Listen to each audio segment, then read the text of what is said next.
Hi, it's Patrick here from the GarageBandGuide.com. In this video, I'm going to definitively answer one of the most asked questions that I get. Can I use loops and sounds from GarageBand in my own projects without any copyright issues?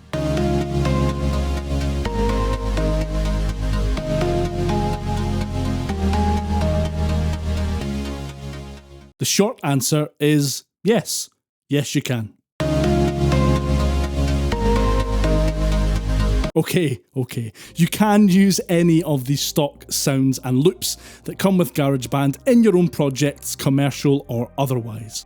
Found on Apple's support pages, the GarageBand software license agreement states, GarageBand software. You may use the Apple and third-party audio loop content, audio content contained in or otherwise included with the Apple software on a royalty-free basis to create your own original music compositions or audio projects. You may broadcast and or distribute your own music compositions or audio projects that were created using the audio content.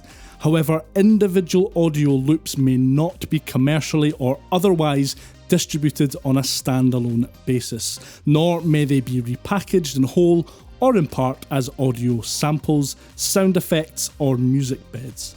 So don't worry, you can make commercial music with GarageBand, you just can't distribute the loops as loops. That last part is important. Don't go packaging up a bunch of GarageBand loops and reselling them on a dodgy corner of the internet. Tim Cook will release the hounds on your ass. Release the hound. Other than that though, as Apple states, you can use any included sounds in your music, podcasts, movies, whatever, without fear of a crack team of Apple branded lawyers kicking your front door down in the middle of the night. This does present its own problems though, especially if you upload your projects to YouTube.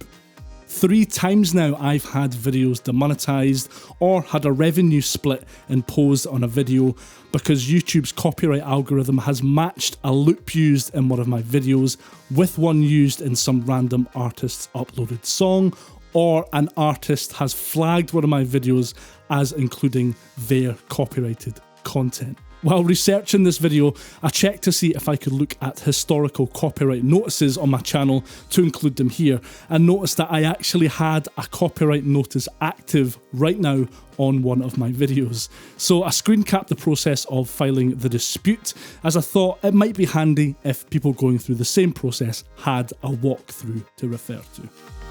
Here I am in the back end of my channel, and with the copyright notices tab clicked, you can see there's a video here that has been flagged as including copyrighted content. Clicking through takes me to the screen which outlines the content matched video and who has made the claim. Also where exactly in the video the content match is, and I can click that to listen.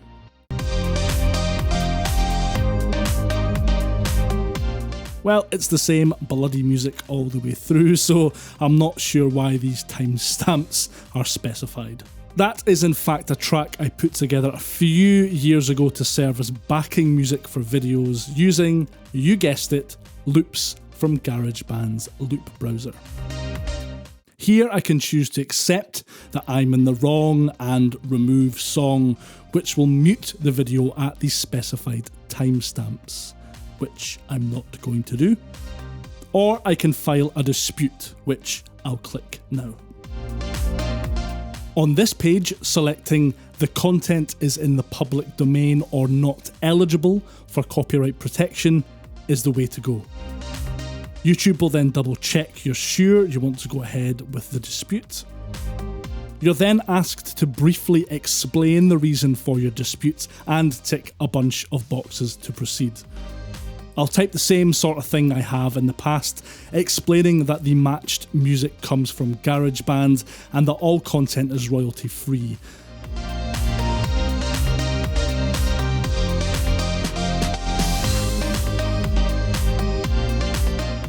I'll copy and paste the GarageBand license agreement in here too for them, so there definitely won't be any confusion.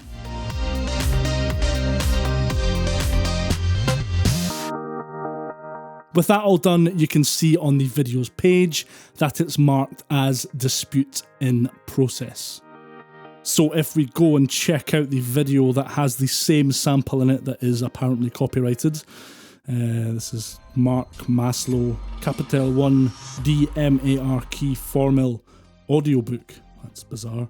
I can see it has 225 dislikes and 0 likes. Okay. Oh, wow, I don't think I'm the first person to have issues with these guys. Anyway, the douchebag claimants have 30 days to respond. If they don't respond within that time, the claim is dropped and everything goes back to normal. They can also drop the claim within the 30 days too if they choose to. If they decide to challenge the dispute, though, really, why would they? Apple make their position on the use of their content very clear. Things get a bit more complicated. Thankfully, I've personally never had a claimant challenge one of my disputes. So the moral of this long, badly told, muddled story is this. Feel free to use Apple loops and sounds in your own projects without fear that Apple will sue your ass. But be prepared to perhaps deal with nonsense like this now and again. Have you ever had to deal with any copyright issues like this on YouTube or otherwise regarding your music or regarding content used from GarageBand? Leave a comment and let me know. I've been Patrick from thegaragebandguide.com and I'll see you next time. Bye for now.